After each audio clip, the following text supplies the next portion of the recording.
Civil services with Nilesh channel आपका स्वागत करता है और आज हमारी 23rd क्लास है। आज हम वो सीसेट के वो सारे सवाल करेंगे 2011 से लेकर 23 तक जो यूपीएससी ने पूछे हैं।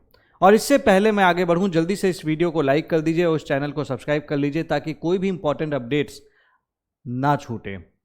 और इन सवालों पे जाने से पहले, जैसा मैंने आपको हर बार एक नई कहानी सुनाता हूं, तो इस बार भी मैं आपके लिए बहुत ही एक अच्छी सी प्यारी सी कहानी लेके आया हूं। एक 65 साल के दादाजी थे, बहुत ही बूढ़े व्यक्ति थे और रिटायर हो चुके थे अपनी नौकरी से। तो उन्होंने सोचा कि कुछ किया जाए। अब वो कुछ करना चाहते थे, उनको समझ में नहीं आता क्या करें। तो उनको फ्राइड चिकन बड़ा अच्छा बनाने आता था। तो वो अपनी रेसिपी लेके एक रेस्टोरेंट के पास गए और रेस्टोरेंट वाले से बोला, मेरी ये फ्राइड रेसिपी है, मैं इसको पेटेंट कराना चाहता हूँ, आपके साथ टाई अप करना चाहता हूँ और इसमें जो भी बिक्री होगी उसमें मेरा भी कुछ परसेंटेज होगा। तो इस बारे में उन्होंने उससे बात की। रेस्टोरेंट ने बोला, पागल हो गए हो, हम अपना खुद ही बेच रहे हैं, तुम्हारी रेसिपी हम लेके क्या करेंगे। फिर उसके बाद वो दूसरे रेस्टोरेंट के पास गए, फिर तीसरे रेस्टोरेंट के पास गए, सब लोग उनको मना करते चले गए। इस तरह से करते करते करते वो कई रेस्टोरेंट्स के पास गए, सारे रेस्टोरेंट्स ने उन्हें मना कर दिया, बट उन्होंने हिम्मत नहीं हारी। उस उम्र में, जब 65 साल की उम्र में इंसान पूरा टूट चुका होता है, और वो उस टाइम पे उनके पास घर भी नहीं था, अपनी खुद की एक कार थी जिसमें वो रह भी रहे थे। उस कार से जगह जगह वो मूव कर रहे थे और बहुत ही सिंपल लाइफ थी उनकी, क्योंकि उनके पास ज़्यादा पैसे नहीं थे। उस टाइम पे फिर जाके एक रेस्टोरेंट ने उनको हाँ बोला और आज की डेट में आप जो उनकी रेसिपी इतनी ज़्यादा फेमस हो चुकी है, जिससे आप जैसे ही मैं नाम लूँगा ना, आप तुरंत पहचान जाएंगे, KFC, केंटुकी फ्राइड चिकन। जी हाँ, ये उन्हीं की कहानी है जो उनके ओनर थे। तो ये कहानी मैं आपको क्यों बता रहा हूँ, ये कहानी मैं आपको बताने का पर्पज़ बस इतना है कि अगर आपके सपने हैं तो वो आप किसी भी उम्र में आप उसे पूरा कर सकते हैं। कोई उम्र डिफाइन नहीं करती कि आप किस एज में सक्सेसफुल होंगे। जिन लोगों ने यूपीएससी की शुरुआत थोड़ी सी लेट की है, लाइक 27, 28, 29, अभी भी दोस्तों आपके पास वक्त है, 30 वक्त है कि आप इस एग्ज़ाम को क्रैक कर सकते हो। तो अपनी ज़िंदगी को अच्छा बनाने के लिए, अगर आपने 15, 16, 17, 18 या 20 साल की उम्र में चीज़ों को शुरुआत नहीं की है और आपने थोड़ा सा लेट शुरू किया है, ये डिफाइन नहीं करेगा eight the end of the year कि आप कहाँ पे होगे। तो इसीलिए लग जाओ, मेहनत करो और आगे बढ़ो। तो इसी के साथ चलिए हम आज की क्लास में आगे बढ़ते हैं और टॉपिक को समझते हैं, जो कि है रेशियो एंड प्रोपोर्शन। ये एक सवाल है। अ सम ऑफ 2500, 2500 रुपये थे, ठीक है, XYZ में बांटा गया। और ये देखिएगा सीसेट 2020 का सवाल है, ठीक है। XYZ में बांटा गया ये 2500 रुपये, किस रेशियो में? 1/2:3/4:5:6। सो what is the difference between the maximum and the minimum share? बहुत ही आसान सवाल है, बहुत इजी वे में आपको मैंने बताया था। इसका सीधा सा मतलब है, सबसे पहले मैं XYZ के बीच का जो रेशियो है उसको लिखूंगा 1/2:3/4:5/6। और मेरे को एक चीज़ पता है कि इस तरीके का जब भी कुछ आता है तो मेरी कैलकुलेशन थोड़ी सी टफ बन जाती है कि अगर इस तरह से फ्रैक्शन में लिखा है तो मैं इसको सिंपल फ्रैक्शन में लिखने की कोशिश करूंगा। तो मैं क्या करूंगा, इस पूरे फ्रैक्शन में, इस पूरे रेशियो जो दिया हुआ है, इसमें इनका एलसीएम मल्टीप्लाई कर दूंगा, यानी कि इंटू 12 कर दूंगा। 246 का रेशियो जो उसका एलसीएम होगा वो 12 होगा। तो इसको करूंगा तो ये आ जाएगा 6 इस टू 4 3 जा 12, 3 3 जा 9 इस टू 6 2 जा 12, 2 5 जा 10। तो मैं इसको ये भी लिख सकता हूं कि x इस टू y इस टू z, ठीक। अब मेरे से पूछ रहा है कि मिनिमम और मैक्सिमम शेयर के बीच में डिफरेंस कितना है। मिनिमम शेयर कौन सा होगा? 6 वाले का होगा। मैक्सिमम शेयर कौन सा होगा? 10 वाले का होगा। और इनके बीच में डिफरेंस कितना है? 4 है, ठीक है। तो अब मैं 1 की वैल्यू निकाल लूं, उसके बाद 4 की वैल्यू निकाल लूं, तो मेरा उत्तर निकल के आ जाएगा। तो 9 + 5, 9 + 6 इज 15 + 10 इज 25। 25 की इक्विवेलेंट वैल्यू कितनी दी हुई है? 2500। और अगर आपको ये चीज़ समझ में नहीं आई मैंने कैसे की, इसका मतलब कहीं ना कहीं आपने फ्रैक्शन और रेशियो एंड प्रोपोर्शन की क्लास को ठीक से देखा नहीं है। ये चीज़ मैंने डिस्कस की है जो मैं यहाँ पे यूज कर रहा हूँ। इसका सीधा सा मतलब है 1 की वैल्यू कितनी है 100, और मेरे को तो डिफरेंस बताना है 10 और 6 के बीच का, तो 4 है डिफरेंस, तो इसका मतलब 4 की वैल्यू कितनी है 400, तो 4 की वैल्यू 400 है, तो यही मेरा आंसर होगा। और आंसर क्या है दिया हुआ है 400। इजी सवाल था, कोई समस्या कोई परेशानी, 1-2 लाइन का सवाल, लोग परेशान हो जाते हैं इस क्वेश्चन को करने के लिए, अब आप नहीं होंगे। अगला सवाल, the income of x and y are in the ratio 4:3। x और y दो लोग हैं, इनकी इनकम का रेशियो 4:3 है, बहुत अच्छी बात है, और इनके मंथली एक्सपेंसेस का रेशियो 3:2 है, एक्सपेंसेस का रेशियो 3:2 है, ये भी बड़ी अच्छी बात है। हाउएवर हर कोई सेव करता है 6,000 रुपये पर मंथ, दोनों लोग 6,000 रुपये पर मंथ बचाते हैं, तो इनकी टोटल मंथली इनकम क्या है? तो मैंने बताया था इस तरीके के, इसमें पहले मैं इनका देखूंगा डिफरेंस, क्या डिफरेंस सेम है? सेम है, 1 डिफरेंस है, ठीक। तो यही डिफरेंस जो है वही तो सेविंग बन रही है, क्योंकि अगर मैं इस हिसाब से देखूंगा तो मेरी सेविंग इधर आ जाएगी 1, ठीक। तो 1 दी की वैल्यू कितनी दी हुई है? 1 इज इक्विवेलेंट टू 6,000, ठीक है, ये सेविंग दी हुई है। अब what is your total monthly income? Monthly income total यानी कि 4 + 3 = 7, it is your monthly income. लेकिन 7 की वैल्यू को हमको इससे मल्टीप्लाई करना पड़ेगा इसकी एक्चुअल वैल्यू निकालने के लिए, तो 7 × 6,000 = 42,000 रुपीज। सीधा 2 लाइन के अंदर किया हुआ सवाल, ठीक है। इस तरीके का क्वेश्चन बहुत आसान है, आराम से आप कर सकते हैं।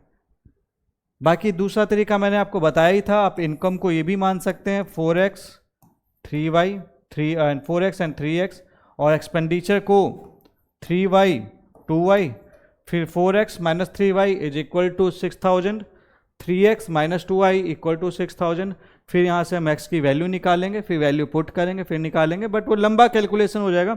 ये सिंपल तरीका बताया, ये आपको फेल नहीं करेगा, तो इसको आप इस तरह से भी कर सकते हैं। और नहीं समझ में आया तो ये तरीका तो हमेशा एप्लीकेबल होता ही है।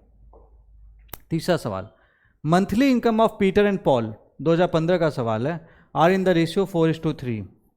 इनके खर्चे हैं इन द रेशियो 3:2।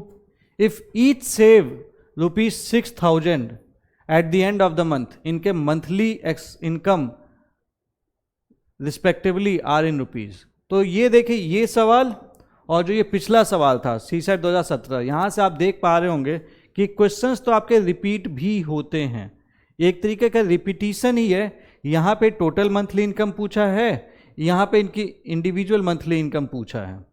तो फिर से समझते हैं उसी चीज़ को। मैंने क्या किया था, इनकम लिख दी थी 4:3, एक्सपेंसेस लिखा था मैंने 3:2, मैंने देखा इनके एंटीसीडेंट और कंसिक्वेंट पे जो डिफरेंसेस हैं वो सेम है, दैट इज 1, ठीक।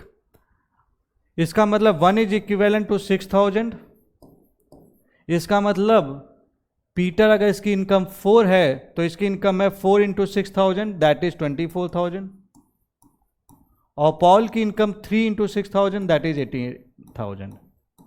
सिंपल तरीका। 24,000 18,000 दिया है, हाँ जी दिया है, और इसको आप ऐड करेंगे तो 42,000 जो टोटल इनकम थी वो आ जाएगी। In a rare gold coin collection, CSAT 2013 का सवाल है, कोई एक क्वाइन कलेक्शन है जहां पे there is 1 gold coin for every 3 non gold coin, यानी कि gold is to non gold coin, इनके बीच का जो रेशियो है 1:3 है। एक ये है तो 3 ये अवेलेबल है, ये चीज यही बता रहा है। 10 more gold coins are added to the collection. 10 more gold coins are added to the collection and the ratio of gold coin to non-gold coin would become 1:2. अगर हम इसमें 10 गोल्ड कॉइन ऐड कर देते हैं तो हमारा रेशियो 1:2 में convert हो जाता है। अब मेरे को दिख रहा है कि इसके बीच का डिफरेंस 0, इसके बीच का डिफरेंस 1 है, तो मैं उस फॉर्मूले को अप्लाई नहीं कर पा रहा हूँ जो मैंने पिछला आपको बताया था। डिफरेंस सेम होना चाहिए। अब मैं एक चीज़ और देखूँ कि अगर मैं इसको 2 से मल्टीप्लाई कर दूँ तो 2 3 जा 6, तो 2 और 6, तो अगेन वो डिफरेंस सेम नहीं ला पा रहा हूँ। तो मुझे दिख रहा है कि मैं ला नहीं पा रहा हूँ सेम डिफरेंस। तो इसलिए इस केस में मैं अपना जो देसी मेथड है, देसी तरीका जो कभी फेल नहीं करता, मैं मान लूँगा गोल्ड कॉइन है x और नॉन गोल्ड कॉइन है 3x। ठीक, अब ये कह रहा है 10 गोल्ड कॉइन और ऐड हुए हैं, यानी कि जो नए गोल्ड कॉइन हैं वो हो गए हैं x + 10।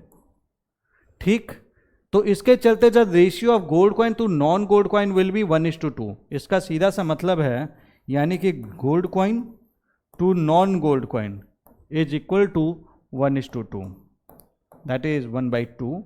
इसको मैं सॉल्व करूंगा तो मेरे को निकल के आएगा 2x + 20 = 3x। इसको सॉल्व करूंगा तो आ जाएगा x = 20। x की वैल्यू 20 आई है। अब मुझे क्या बताना है, the number of coins in the collection कितने हैं इस वक्त। इस सवाल पे ध्यान देना, कुछ लोग क्या कहते हैं ना, ओरिजिनल नंबर ऑफ कॉइन्स लेके चले आते हैं। नहीं, इस वक्त जब वो 10 कॉइन्स भी ऐड हो गए हैं, अब कितने कॉइन्स हैं, तो इस वक्त कितने कॉइन्स हैं, x + 10 है आपके कौन से वाले, गोल्ड वाले, और 3x है नॉन गोल्ड वाले। तो टोटल कॉइन है x + 10 + 3x, ये टोटल कॉइन है, यानी कि टोटल कॉइन से इस वक्त 4x + 10 है। अब x की वैल्यू कितनी निकल के आई है, 20, तो 4 × 20 + 10 दैट बिकम्स 90। अगर मेरे से खाली गोल्ड कॉइन इस वक्त की निकालता तो मैं ये बोल देता भैया 30 गोल्ड कॉइन है और अगर बोलता खाली नॉन गोल्ड कॉइन्स कितने हैं तो मैं बोल देता 3x है, मतलब 60 है, जैसा बोलता है। बट सवाल कभी भी आप करो, उस सवाल को पूरा पढ़ो। जल्दबाजी में जो क्वेश्चन आपका सही हो सकता था उसको गलत मत करके आओ। आगे बढ़ते हैं। एक ये सवाल है, एक क्लास है जहां पे 18 बहुत लंबे लड़के थे, very tall boys. If these constitute 3/4 of the boys, ये 18 लड़के 3/4 ऑफ द बॉयज को कंस्टिट्यूट करते हैं और total number of boys is 2/3 of the total number of students in the class, what is the number of girls in the class. तो सीधा सीधा question है, 2-3 पार्ट में होगा, एक लाइन में भी हो जाएगा, बट उसके लिए थोड़ा सा आपको मैं बताऊंगा अभी कैसे होगा, लेकिन सबसे पहले इसको देखते हैं। एक क्लास है जहां पे 18 लंबे लड़के हैं, 18 big boys, they constitute 3/4 of the boys. तो मैं अगर बॉयज की संख्या b मान लूंगा, ठीक है, तो इसका 3/4 इज 18। यही तो बोल रहा है पहला statement, if this constitute 3/4 of the boys, तो बॉयज की संख्या हो जाएगी, क्योंकि मैंने बॉयज की संख्या b मानी थी, गर्ल्स की जनसंख्या g मान लेता हूं, तो बॉयज की संख्या जो हो जाएगी b is equal to 18 × 4/3 which becomes 6×4 = 24। 24 लड़के हैं, मुझे करेंटली गर्ल्स की संख्या नहीं पता है, ठीक। And the total number of boys is 2/3 of the total number of students in the class. ये जो टोटल नंबर ऑफ बॉयज है, इट इज, अगर क्लास की टोटल स्ट्रेंथ हम t मान लेते हैं, तो ये जो बॉयज हैं they are 2/3 of the total number of students, मतलब 2/3 of total number of student is the number of boys b। लेकिन b की वैल्यू मुझे पता है, दी हुई है 24, तो मैं यहां से बोलूंगा टोटल नंबर ऑफ बच्चे कितने हैं, यहां पे 24 × 3/2, ये मैं काटूंगा 12, 12 3 जा 36। अब मुझे टोटल बच्चों की संख्या, लड़कों की संख्या, टोटल संख्या पता चल गई, मुझे गर्ल्स की संख्या बतानी है। 36 दिया हुआ है, बॉयज की संख्या 24 है, तो टोटल जो होंगे वो b + g which is equal to, total की वैल्यू आ गई 36, बॉयज हैं 24, तो गर्ल्स हो जाएंगी g इज इक्वल टू 12। तो अगर मेरे से पूछेगा कितनी लड़कियां हैं तो मैं सीधे बोल दूंगा 12। बट रूल ऑफ फ्रैक्शन के अकॉर्डिंग मैं अगर इसको एक लाइन में करना चाहूं तो मेरे को दिख रहा है 18 लड़के हैं, ठीक है, ये कंस्टिट्यूट करते 3/4 ऑफ द बॉयज, तो टोटल बॉयज कितने हो जाएंगे, 4/3, 4/3, ये टोटल बॉयज हैं। एंड ये जो टोटल बॉयज हैं दे constitute the 2/3 of the total number of students in the class. तो ये 2/3 of the total number of students in the class, तो यानी कि अगर total students in the class कितने होंगे, ये हो जाएगा 3/2। लेकिन मुझे दिख रहा है मुझे लड़कियों की जनसंख्या चाहिए। लड़कियां जो है वो 2/3, अगर लड़के हैं तो 1/3 है। तो ये जो टोटल नंबर ऑफ स्टूडेंट्स आए हैं क्लास में, इसका ये 1/3 है। तो ये उसका उत्तर होगा। तो सीधे मैं लिखूंगा 18 इंटू 4/3 इंटू 3/2 इंटू 1/3। ये टोटल नंबर ऑफ गर्ल्स हो जाएगा। काट के देखते हैं क्या हम सही जा रहे हैं। कट गया, 3 6 जा 3 4 जा 12। सेम है, ये स्टेप्स में है, ये सिंगल लाइनर सॉल्यूशन है। जैसे अगर आप इस चीज़ को समझ पाए तो ऐसे कर लीजिए, नहीं तो आप ऐसे, आपके पास ऑप्शन हमेशा है। गलत नहीं करना है, वो ज़्यादा इंपॉर्टेंट है। एक ग्रुप ऑफ पर्सन्स में 70% पर्सन्स आर मेल। एक कुछ लोगों का समूह है जिसमें 70% मेल है और 30% इन लोगों में मैरिड है। अच्छा, कभी भी ऐसे परसेंटेज में आए ना सवाल, तो नंबर ऑफ पर्सन 100 मान लिया करो, तो इससे क्या होगा, जो भी आपका आंसर निकलेगा वो परसेंटेज में ही निकलेगा। ठीक है, तो एक ग्रुप ऑफ पर्सन है, मान लेते हैं कि हमारे पास 100 लोग हैं, इसमें 70 लोग मेल है, 17 मेल है। तो मेरे को एक चीज़ पता चल गई कि 30 तो फीमेल होंगी ही होंगी, 30%। अंडरस्टूड है भाई, 100 लोग में 70 मेल हैं तो 30 फीमेल है। ठीक, 30% of the persons are married, 30% of the persons are married, यानी कि 30 मैरिड हैं। ये अलग से दिया हुआ है। अब ये इसका डिस्ट्रीब्यूशन कैसे है फिलहाल मुझे नहीं पता। If 2/7 of the males are married, इसका 2/7 आर मैरिड, यानी कि कितने आदमी मैरिड हैं, married male equal to 2/7 into 70 equal to 20। 20 आदमी मैरिड हैं, तो इसका एक सीधा सा मतलब है what fraction of the female is single. अगर 20 आदमी मैरिड हैं और टोटल लोग जो मैरिड हैं वो 30 हैं, तो इसका मतलब है जो फीमेल हैं जो कि मैरिड हैं, मैरिड फीमेल, वो कितनी हैं, 30 माइनस 20 इक्वल टू 10। 10 फीमेल्स, लड़कियां, औरतें शादीशुदा हैं। ठीक, अब ये 10 लोग शादीशुदा हैं, तो सिंगल कितने लोग हैं, वो 30 माइनस 10 बचेंगे। भाई जो शादीशुदा नहीं है, जो शादीशुदा है उसको माइनस कर देंगे, तो जो शादीशुदा नहीं है वो निकल जाएगा टोटल नंबर ऑफ फीमेल से, तो ये आ जाएगा 20। अब मेरे को क्या पूछ है, what fraction of female is single. तो फ्रैक्शन बताना है, तो सिंगल जो लड़कियां हैं ओपन टोटल लड़कियां, ठीक है, ये क्या हो जाएगा, सिंगल कितना है, सिंगल 20 अपॉन टोटल 30, तो 2/3, तो 2/3 आर दी सिंगल। ये इसका उत्तर हो जाएगा। ठीक है, तो ये उसका उत्तर हो जाएगा। ये बात आ रही है समझ में? ठीक है, ये हमने क्या किया समझिएगा, 100 मान लिए सारे लोग हैं, 70 आदमी 30 औरतें। अब इसमें दिया हुआ है कि 30 लोग मैरिड हैं, तो हमने वो कंडीशन अलग से लिख ली। उसके बाद हमने क्या किया, 2/7 of the males are married, 2/7 of the males are married, यानी कि कितने मैरिड हैं, 20। तो इसका मतलब कितनी फीमेल मैरिड है, 30 इधर 20 इधर, तो 10 उधर, 10। तो सिंगल कितने बचे, 20। फिर मैंने सिंगल अपॉन टोटल कर दिया, फ्रैक्शन निकल आया। ऑफ द 120 एप्लीकेशन एक पोस्ट के लिए, एक पोस्ट है, कोई भी नौकरी है, ठीक है, 70 लोग मेल हैं और 80 लोगों के पास ड्राइविंग लाइसेंस है। What is the ratio between minimum to maximum number of male having driving licence. ये एक अच्छा सवाल है, इंटरेस्टिंग सवाल भी है, सीसेट 2013 का सवाल है। तो आइए इसको समझते हैं। 120 एप्लीकेशन है अपने पास, इसमें 70 लोग मेल हैं। अब ये पता है, इस टाइप के क्वेश्चन कभी भी एक आदत डालो, कभी हर चीज जगह ये मत लिखना सको let the number be x. आपकी कैलकुलेशन हमेशा लंबी होती चली जाएगी और आपको कोई स्टेप तो दिखाना नहीं है। ठीक है, वो 10th में अच्छा लगता था बट अभी नहीं। 70 एप्लीकेशन पे पोस्ट के लिए 70 मेल हैं। अच्छा, एक कंडीशन दिया है तो दूसरी कंडीशन ऑटोमेटिकली निकल जाती है कि अगर 70 मेल हैं तो 50 तो फीमेल होंगी ना भैया। ठीक है, और 80 के पास ड्राइविंग लाइसेंस है। सिमिलर क्वेश्चन पर आया था, 80 के पास ड्राइविंग लाइसेंस है।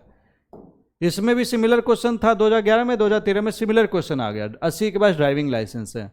So what is the ratio between minimum to maximum number of males having driving licence? ठीक है, मिनिमम टू मैक्सिमम, कितने मिनिमम आदमी होने चाहिए जिनके पास ड्राइविंग लाइसेंस होना चाहिए, और कितने मिनिमम आदमी मैक्सिमम आदमी होने चाहिए जिनके पास ड्राइविंग लाइसेंस तो होगा ही होगा। तो वो जो वैल्यू वेरी करेगी वो इसके चलते वेरी करेगी।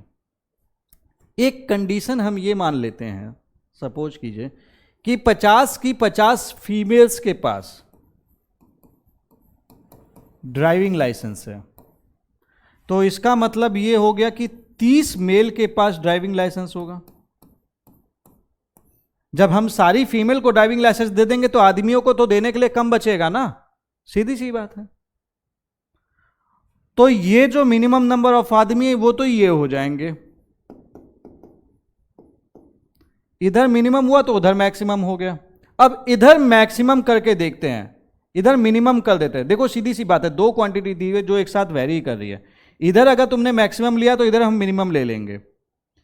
अब इधर मिनिमम लिया तो इधर मैक्सिमम हो जाएगा, तो 0 अगर हम यहां पे करेंगे तो 80 DL यहां पे आ जाएंगे। लेकिन समस्या यह है कि 80 DL यहां पे आ गए, ध्यान देना इस चीज पे, यही है कैच इस क्वेश्चन का।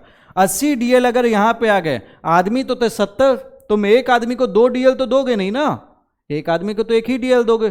तो इसका मतलब हमारे पास DL की संख्या आदमियों से ज्यादा है। कितना अच्छा होता यूपीएससी में कि ससुरा सीट भी जो है ना वो उतनी ही होती कि आदमियों की संख्या से ज्यादा होती, सभी को नौकरी मिल जाती, फिर भी कुछ सीट खाली रह जाती। बट ऐसा है नहीं, बट यहां पे है 80 DL है, आदमी 70 हैं, तो तुम एक आदमी को 2 DL तो दे नहीं सकते। तो मैक्सिमम कितने आदमी को तुम DL दे सकते हो? तुम ये कर सकते हो कि हम 70 DL इनको दे देंगे, इन सभी आदमियों को। तो उस केस में 10 DL यहां पे तुमको फीमेल्स को देना पड़ेगा, सीधा सा मतलब है। तो मैक्सिमम जो DL आप दे सकते हैं वो ये दे सकते हैं आदमियों में। इस चीज को बहुत ध्यान से समझना, ये बहुत इंपॉर्टेंट चीज है। नहीं तो बहुत लोग ये 8 को कंसीडर करके बिना ध्यान दिए लिख देते हैं। सीधी सी बात है, 70 आदमियों को तुम 80 DL नहीं दोगे, तुम 70 आदमियों को एट मैक्स दोगे, जो DL दोगे वो 70 ही दोगे। और सबसे लीस्ट देना होगा तो 50 फीमेल है, सभी को DL दे दो, बचे हुए आदमियों को DL दे दो। तो मिनिमम DL कितना आ गया? 30, मैक्सिमम DL आ गया 70। इसका रेशियो पूछा है 3/7, 3:7। अब देखो यहां पे 7:3 भी दिया है, ठीक है, और 3:7, ठीक है। तो यहां पे 3:7। अच्छा, ये क्वेश्चन ना आप एलिमिनेशन मेथड से भी कर सकते थे, क्योंकि मिनिमम टू मैक्सिमम पूछा है तो इधर वाला तो इस नंबर से छोटा ही होगा, बाकी सारे केस में इधर वाला इस नंबर से बड़ा है। तो ये मिनिमम टू मैक्सिमम नहीं है, बाकी ये है मिनिमम टू मैक्सिमम, क्योंकि इसने मिनिमम टू मैक्सिमम पूछा है। तो एलिमिनेशन मेथड से क्वेश्चन ऐसे ही हो जाता है। बट जनरली अगर ऐसा नहीं मिलेगा तो आप ऐसे कर सकते हैं। एक चीज हमेशा ध्यान रखना, कभी कोई बार क्वेश्चन नहीं हो पा रहा है ना, हमेशा क्वेश्चन के सॉल्यूशन से भी कई बार आपका आंसर निकल के आ सकता है, उस पर हमेशा ध्यान दिए रहना।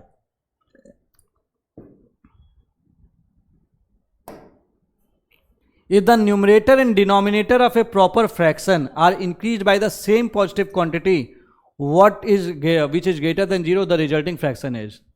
याद कीजिएगा, आप लोग सोच रहे थे ना कि भाई क्यों सर सारी चीज़ बताया, प्रॉपर फ्रैक्शन क्या होता है, ये क्या होता है, डायरेक्ट का ही नहीं 4/5 5/4 लिख देता है। इसलिए क्योंकि अगर आपको ये प्रॉपर फ्रैक्शन का मतलब ही नहीं पता है तो आप इस क्वेश्चन को कर भी नहीं पाओगे। और प्रॉपर फ्रैक्शन का मतलब सीधा सा मैंने आपको एक चीज बताई थी, numerator is less than denominator, बस इतना सा मतलब है। लाइक 2/3 4/5 ये प्रॉपर है, 4/5 की जगह अगर 4/3 कर देंगे तो ये प्रॉपर नहीं है, ठीक है। If the numerator and denominator of a proper fraction a/b are increased by the same positive number plus x which is greater than 0, the resulting fraction is. ये तो मैंने आपको बताया था, इससे लेस होगा, हमेशा ही होगा जब भी बढ़ाओगे। ये तो सीधा सीधा था, मैंने आपको पढ़ा ही रखा है। The resulting fraction is always greater than the original fraction, सीधे हो जाएगा बी। ये तो कॉन्सेप्ट बेस्ड सवाल था, सिंपल सवाल था, इजी सवाल था, आराम से होगा। और कभी बाई चांस अगर आपको प्रॉपर फ्रैक्शन पता है और ये भूल गए हो तो ऐसे में क्या करना, लाइक 2/3 लिखो, इसकी वैल्यू अपन को पता है 0.66666 और दोनों में बाई प्रॉपर फ्रैक्शन मतलब दोनों में सेम इंक्रीमेंट हुआ है, तो इसमें 1 + 1 कर दो, इसमें भी +1 कर दो, तो लाइक लेट से ये 3/4 आ जाएगा। तो इसकी वैल्यू हमको पता है 0.75 होती है। तो अगर एक जगह पे बड़ा होगा तो हर जगह बड़ा होगा, वो जनरल ही फॉलो करेगा, तो इसलिए ये हमेशा होगा बी। तो इसके लिए आप चेक करके भी कर सकते हो, नहीं तो ये आपको याद है तो आप डायरेक्टली कर लोगे। There are 3 points P Q R on a straight line. एक स्ट्रेट लाइन है जहां पे P Q and R such that P Q and Q R is 3:5। ठीक, if n is the number of possible values of P Q and P R, ठीक है, then n is equal to, देखिए एक straight line है P Q R जिनका ratio 3:5 है, लेकिन मुझे एग्जैक्टली ये पता नहीं कि ये बीच में है। एक दूसरे तरीके से भी मैं इसको बना सकता हूं, क्योंकि P Q is to P R अगर क्यू में बाहर कर दूं, ठीक है, और मैं इसको ऐसे इमेजिन करूं तो P इधर आ जाएगा और R इधर आ जाएगा, ये 5 और ये 3, ये भी तो कर सकते हैं। If PQ is to QR equal to 3:5, PQ is to QR equal to 3:5, if n is the number of possible values of PQ and PR, PQ is to PR, PQ is to PR, तो यहां पे PR की value हो गई 2 और यहां पे PR की वैल्यू हो गई 8, ठीक है। तो अब मेरे से बोल रहा है PQ/PR, यहां पे PQ है 3 और PR है 8, यहां पे PQ और बाई PR की वैल्यू लेंगे तो PQ है 3 और PR है 2। और कुछ पॉसिबिलिटी बनती है, यही पॉसिबिलिटी बन रही, और कोई पॉसिबिलिटी तो एग्जिस्ट यहाँ पे कर नहीं रही। भाई Q या तो इनके बीच में होगा या तो बाहर होगा। एक हम और कोशिश कर लेते हैं, हम Q को R वाले साइड ले आते हैं, ये एक तीसरी पॉसिबिलिटी बनाने की कोशिश करते हैं, PRQ, ठीक है, PQ, लेकिन PQ ये है 3 और QR है 5, तो 5 3 से तो बड़ा है, तो ये इसके अंदर में तो आ ही नहीं पाएगा, तो ये पॉसिबिलिटी बनेगी नहीं, तो यही 2 पॉसिबिलिटी बनेगी, तो हम बोल देंगे भैया 2 ही पॉसिबल वैल्यू है। ये चीज़ जरूर चेक कर लेना, क्योंकि ये पॉसिबिलिटी नहीं बन रही है ना भैया, 3 के अंदर में 5 कहाँ से ले आओगे? 3 लीटर की बोतल में तुम 5 लीटर पानी नहीं भर सकते, ये भी कुछ कुछ वैसा ही है। तो ये 2 चीज़ें कंडीशन बन रही है, आराम से हो जाएगा। अगला सवाल, ये CSET 2021 का सवाल है। An amount of money was distributed among A, B, C in the ratio PQR. A, B और C के बीच में पैसा बांटा गया P, Q और R के रेशियो में, ठीक। Consider the following statement. A gets the maximum share if P is greater than Q plus R. देखिए P अगर greater than Q plus R है तो इसका सीधा सा ये मतलब हो गया P is greater then Q and P is greater then R, ठीक है। और ये रेशियो में दिया हुआ है तो वैल्यू पॉजिटिव ही है, तो A get the maximum share if P is greater then Q plus R। अगर इन दोनों से बड़ा है तो ऑब्वियस ही बात है P Q से भी बड़ा है, P इससे भी बड़ा है, ठीक है। तो ऑब्वियस ही बात है जब दोनों से बड़ा है तो A का शेयर मैक्सिमम तो हो जाएगा, ये तो बिल्कुल सही बात होगी। ऐसे समझ लो कि 4:1:2, तो मेरे को दिख रहा है कि अगर ये 4 1 + 2 से बड़ा है तो 1 से भी बड़ा है, 2 से भी बड़ा है, ये एक एग्जाम्पल लेने के लिए बताया है। C gets the minimum share if R is less than P plus Q, R is less than P plus Q, C gets the minimum share if R is less than P plus Q। But ऐसा भी तो हो सकता है कि R is less than P plus Q, एक condition ऐसी ले लें, एक कंडीशन तो ये, चलो भैया इसका ये मतलब क्या हम कह सकते हैं इसकी R is less than P and R is less then Q, क्या इसके चलते हम ये चीज कह सकते हैं? आइए देखते हैं।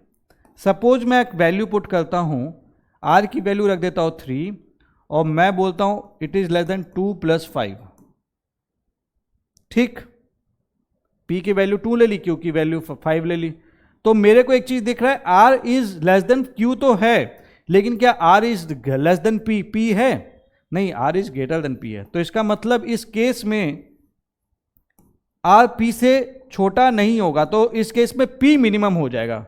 तो ये कंडीशन क्या होल्ड करेगी? सी के पास मिनिमम शेयर होगा इसके चलते? नहीं होगा। ये कंडीशन होल्ड कर भी सकती है, नहीं भी कर सकती है। तो इसका सीधा सा मतलब ये हो गया, 1 इज करेक्ट, 2 इज इनकरेक्ट, तो इसका आंसर ए हो जाएगा। तो बहुत सिंपल था, ये हमने किया और अब हम अंत में आ गए। अगर आपको ये वीडियो अच्छी लगी हो तो चैनल को सब्सक्राइब जरूर करना और वीडियो को लाइक जरूर करना। तो ये आपने देखा कि किस तरीके से रेशियो प्रोपोर्शन के क्वेश्चन सिंगल लाइनर में हो गए। कॉन्सेप्ट समझ में नहीं आया तो मेरी आपको सलाह है कि दोबारा वो सारे वीडियोस देखिए, आप मैथ्स के साथ खेलने लगेंगे, यूपीएससी रोक नहीं पाएगा आपको सीसेट क्वालिफाई करने से। So with this I wish you all the best, thank you very much, this was Nilesh Kumar Singh.